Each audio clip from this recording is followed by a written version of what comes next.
Bismillahirrahmanirrahim. Assalamualaikum warahmatullahi wabarakatuh. Perkenalkan, nama saya Andiana dengan NIM 117202001. Di sini saya di mata kuliah Filsafat Pendidikan Islam akan sedikit mempresentasikan tentang hasil jawaban dari soal-soal yang telah diberikan, di mana ini menjadi salah satu tugas dalam menjalankan atau tugas UAS mata kuliah Filsafat Pendidikan Islam. Di mana yang pertama, di pertanyaan pertama ketika ditanyakan bagaimana pandangan Islam tentang modernitas, saya mengambil dari awal kata atau etimologi modern, atau modern bisa dikatakan juga modernitas atau modernisme. Ini merupakan asal kata yang sama, yang dimana artinya baru saja, just now atau terkini. Dalam arti ketika kita ngomongin modernitas sering didedikkan dengan zaman sekarang, yang dimana salah satu cirinya itu tentang kemajuan teknologi, dengan adanya salah satunya di pendidikan sering dikaitkan dengan revolusi industri 4.0. Bahkan ada yang mengatakan sekarang sudah 5.0, bukan 5.0 maksud saya. Mengalami sedikit perubahan dalam artian modernisasi, mengambil salah satu tokoh pemikir Cak Nur, bahwa modernisasi berarti cara atau proses transformasi perubahan dalam arti baik dari sikap ataupun mentalitas untuk menyesuaikan tuntutan hidup dengan tuntutan hidup masa kini. Dalam arti kita kaitkan contohlah dengan globalisasi. Nah, maka saya juga mengambil dari tokoh Maryam, di mana ada pada buku tentang Filsafat Pendidikan Islam yang saya bawa. Di situ dia mengatakan bahwa modernisasi adalah suatu upaya untuk menempatkan kembali nilai-nilai teologi tradisional dalam pandangan pemikiran kontemporer. Dalam arti ketika dikatakan bahwa Tuhan telah termarginalkan dengan adanya kemajuan-kemajuan, dan bahkan Stephen Hawking mengatakan bahwa ia lebih menuhankan tentang teknologi. Nah, maka dengan adanya pandangan Islam bahwa itu tuh harus menurut Maryam bahwa itu tuh harus kembali digaungkan tentang teologi tradisional dalam rangka pandangan pemikiran kontemporer. Dalam arti ketika filsafat pendidikan Islam berusaha untuk menyusun seperangkat nilai agar pijakan dan tujuan itu bisa dicapai, dalam arti hal-hal yang idealnya kita tetap lihat pada realitas sekarang, sehingga yang nilai-nilai yang tadi yang sudah ditinggalkan itu akan tetap ada esensinya dengan mengikuti zaman. Bukan berarti sebutlah agama ditinggalkan oleh zaman, akan tetapi dia harus berubah. Misalkan dalam contoh-contoh kecilnya, hukum-hukum yang tidak relevan pada waktu sekarang, seperti halnya misalkan kisos dan lain sebagainya. Nah, itu harus adanya pembaruan gitu. Kemudian yang kedua, perihal pertanyaan yang kedua tentang mengapa guru dan pendidikan agama Islam harus memahami filsafat pendidikan Islam. Nah, ketika kita bicara tentang filsafat pendidikan Islam, maka merupakan suatu manifestasi atau perwujudan manusia yang bicara pendidikan itu hal-hal yang dasar, sistematis, logis, serta menyeluruh. Maka ketika bicara tentang pendidikan itu harus terlihat indikator yang dinilai apa. Misalkan kita melihat sering pada mata kuliah ini dikatakan ketika kita ngomongin takwa, maka apa indikator-indikator yang dicapai bahwa seseorang itu takwa. Nah, kemudian juga tidak hanya berbicara tentang peribadahan yang sifatnya formal seperti sholat, maka harus diiringi dengan ibadah-ibadah sosialnya. Maka bisa dikatakan hablum minanas dan hablum minallahnya itu harus jalan. Contoh penerapan guru dalam PAI berdasarkan filsafat ini, kegunaannya apa? Dengan dia memahami tentang metodologi, dengan dia memahami tentang hakikat-hakikat di pendidikan, itu guru mampu mengadakan inovasi pembelajaran, baik dari metode, strategi, ataupun langkah-langkah dia menyikapi setiap kejadian yang ada di siswa. Semisal siswa diajak terjun langsung ke lapangan. Jadi ketika pendidikan agama Islam itu sudah ditinggalkan atau metode yang dipakai jenuh karena kita senantiasa kembali ke belakang tentang sejarah, maka bagaimana caranya menghadirkan peradaban yang dulu itu bahwa oh ini benar loh. Contoh saja dalam hal-hal kisah-kisah para khulafaur rasyidin. Bukankah itu sebuah perjuangan yang sangat-sangat heroik? Akan tetapi justru siswa sekarang lebih mengidolakan misalkan para hero-hero di game misalkan, yang itu justru fiktif. Padahal kalau bicara tentang di sejarah Islam, hero-hero bagaimana Salahuddin Al-Ayyubi, bagaimana Al-Fatih menaklukkan Konstantinopel, itu memang kejadian yang nyata. Nah, di mana dengan guru mempelajari tentang filsafat pendidikan Islam ini bisa mengintegrasikan hal itu, yang sehingga dalam membawakan metode pembelajaran PAI-nya pun itu tidak ketinggalan zaman, tidak monoton. Ya, misal guru melakukan integrasi, memasukkan ilmu pengetahuan umum ke dalam materi PAI, jadi tidak mendikotomikan antara umum dengan agama, gitu. Tapi kalau bisa justru malah mengintegrasikan hal itu, yang sehingga bukan hanya umum saja yang maju, tapi saling menopang antara pendidikan umum dengan pendidikan agama. Kemudian pada pertanyaan yang ketiga, sebutkan dasar-dasar pembuatan kurikulum. Nah, sedikit saja, masih dalam buku mana tadi? Filsafat Pendidikan Islam karya Profesor Dr. Yunus dan Dr. Kusmaji, bahwa di situ dikatakan dasar-dasar untuk kurikulum itu berangkat daripada pertanyaan-pertanyaan ataupun diklasifikasikan dilihat dari aspek-aspek tertentu. Seperti yang pertama, aspek bahwa kurikulum itu harus menyeluruh. Kemudian juga keseluruhan itu antara satu dengan yang lainnya itu berhubungan. Seperti diawali dengan ketika menentukan dasar-dasar kurikulum itu harus jelas dulu terlebih dahulu. Mau dibawa kemana kurikulum itu? Contohlah pada tujuan. Nah, maka ketika di dalam pembentukan kurikulum tujuan itu sudah ada, lalu kemudian turun pada isi nantinya dan dieksekusi pada metode, lalu kemudian dilanjutkan pada evaluasi. Maka siklus dari evaluasi itu akan kembali kepada tujuan. Dengan membawa hasil dari evaluasi itu apa saja yang kurang, baik itu dari peserta didik, baik itu dari pendidik, atau bahkan dari sarana dan prasarana yang ada. Nah, maka setiap kekurangan-kekurangan dari satu siklus yang telah terjadi itu menjadi evaluasi dan akan mengubah tujuan-tujuannya. Kemudian lanjut pada nomor 4 tentang apa perbedaan pandangan pendidikan Ibnu Khaldun dengan Al-Ghazali. Al-Ghazali kita kenal, begitupun dengan Ibnu Khaldun, merupakan ahli di dalam filsuf Timur atau filsuf Islam. Maka Al-Ghazali juga dikenal dengan, kita tidak menafikan itu, dengan kitab-kitabnya yang sangat banyak, di atas 500. Juga seringkali oleh para praktisi pendidik di Indonesia itu dijadikan rujukan dalam hal ilmu pengetahuan, mulai dari itu agama, kimia, fisika, bahkan sampai logika. Nah, buah pemikirannya itu senantiasa sampai sekarang dijadikan rujukan gitu. Maka semisal konsep pendidikan berbasis kasih sayang yang dibawakan oleh Al-Ghazali itu mengajarkan bahwa, menginspirasi kepada praktisi bahwa dalam hal proses pendidikan nantinya senantiasa merindukan atau merujuk pada keriduan pada Allah. Nah, kemudian selain dalam itu, dalam bidang filsafat juga Al-Ghazali banyak merupakan seorang filosof yang mendalam, terutama dalam hal epistemologi, di mana epistemologi ini erat kaitannya dengan ilmu pengetahuan, metafisika, juga dengan penciptaan-ciptaan, hubungannya pencipta dengan ciptaan, serta dengan filsafat moralnya, yang bisa kita katakan akhirnya manusia itu adalah untuk membentuk akhlak yang baik. Nah, kemudian tentang moral juga ia memulai memikirkan masalah itu mulai dari akhlak dengan kajian utama. Kenapa akhlak? Karena dia menggarisbawahi 3 alasan kenapa akhlak itu diutamakan. Maka terkenal dengan adab sebelum ilmu. Nah, yang pertama alasannya mempelajari akhlak karena sebagai selain bentuk studi teoritis juga sebagai ciri moralitas bagi seorang peserta didik.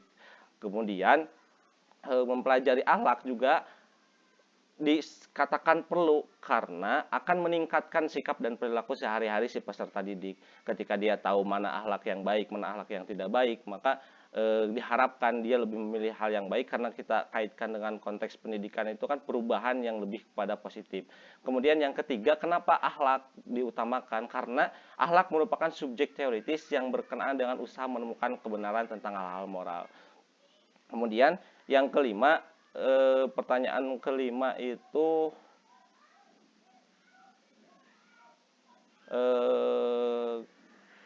konsep pendidikan menurut Al-Ghazali.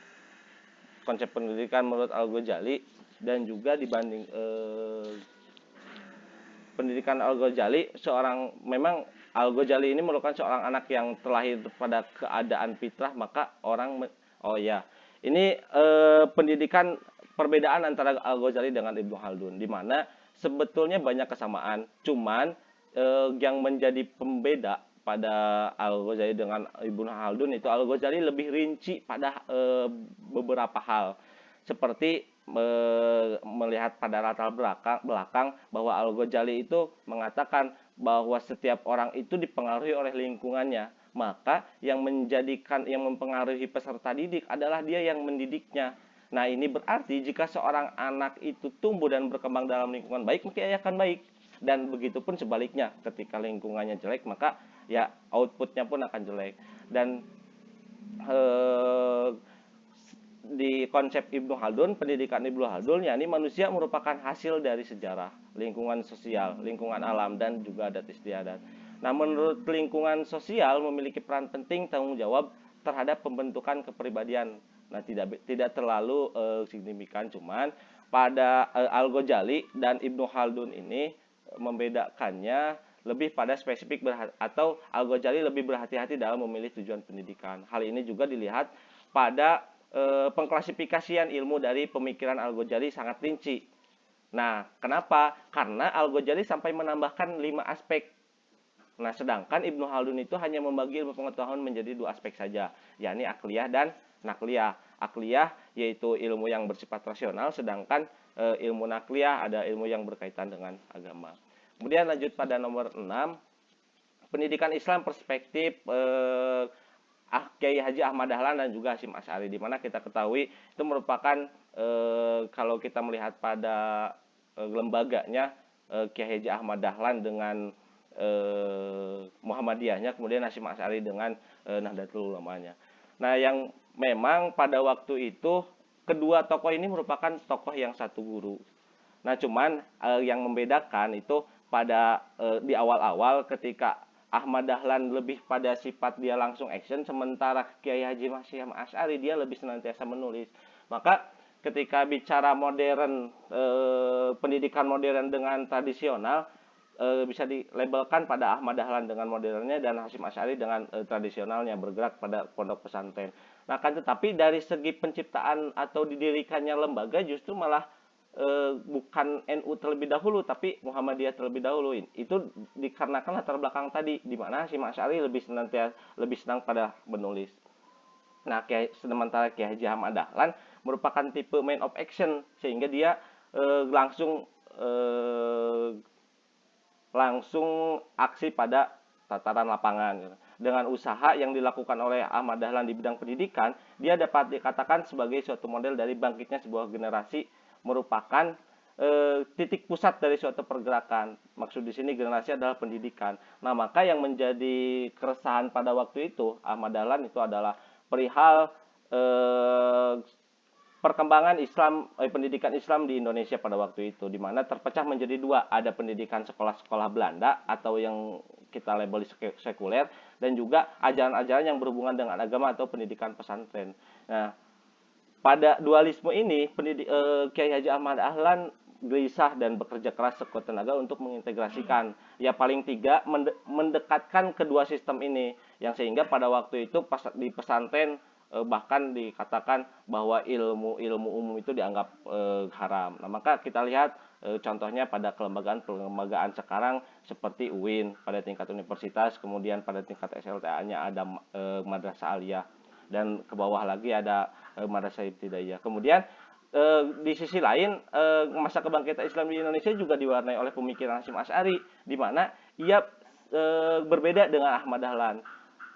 Bangkitnya pemikiran Kiai Haji Hasyim Asy'ari menjawab dari ide pembaharuan yang diungkapkan Kiai Haji Ahmad Dahlan dengan ingin tetap mempertahankan tradisionalismenya, akan tetapi juga tetap menghendaki perubahan yang baik pada pendidikan Islam. Nah, pada waktu itu yang tadinya pondok pesantren hanya sebatas ilmu-ilmu agama saja, akhirnya dimasukkanlah ilmu-ilmu umum juga, yang sehingga ada integrasi antara lembaga-lembaga yang umum sekuler tadi dengan ilmu-ilmu agama atau tradisional.